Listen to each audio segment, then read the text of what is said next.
सोप्या पद्धतीने अतिशय रुचकर अशी भरलेली मिरची बनवूया।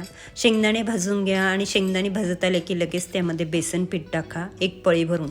मूठभर शेंगदाणे आहे त्याला अशा पद्धतीने पळी भरून। आता जर तुम्हाला मिरच्या जास्त बनवायच्या असेल तर प्रमाण जास्त ठेवा।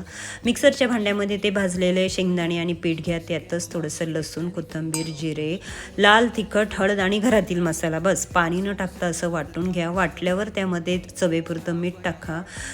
तुम्हाला हिंग त्यात टाकायचं तर टाकू शकता, परत कोथिंबीरही टाका आणि थोडंसं तेल टाकून मिश्रण मिक्स करून घ्या। अशा पद्धतीने ह्या मी पिकाडोर मिरच्या घेतलेल्या आहे, या अजिबात तिखट नाही, तेव्हा तुम्ही मसाल्यात थोडंसं मिरचीचं प्रमाण वाढवू शकता, म्हणजे सारणात। अशा पद्धतीने छान अशा भरून घ्या, त्यातलं बी थोडंफार काढा, राहिलं तरी काही हरकत नाही। मस्त अशा भरल्या तर एका पॅनमध्ये मस्त थोडंसं तेल टाका, थोडासा हिंगही टाका। तो हिंग मिरचीला लागला का मिरची खूप टेस्टी लागते। अशा पद्धतीने पहिल्यांदा 2 ते 2.5 मिनिट कमी गॅसवर मस्त अशा वाफून घ्या आणि नंतर परत 2 ते 2.5 मिनिट वाफून घ्या, पाणी न टाकता। अतिशय रुचकर ह्या मिरच्या बनवून बघा। पीठ भाजलेले असल्यामुळे ते अतिशय रुचकर लागते, अजिबात कच्चेपणा त्यात राहत नाही, पिठाळ मिरची लागत नाही। तर यूट्यूबवर ही रेसिपी मी डिटेलमध्ये दाखवलेलीच आहे, तिथे जाऊन बघा।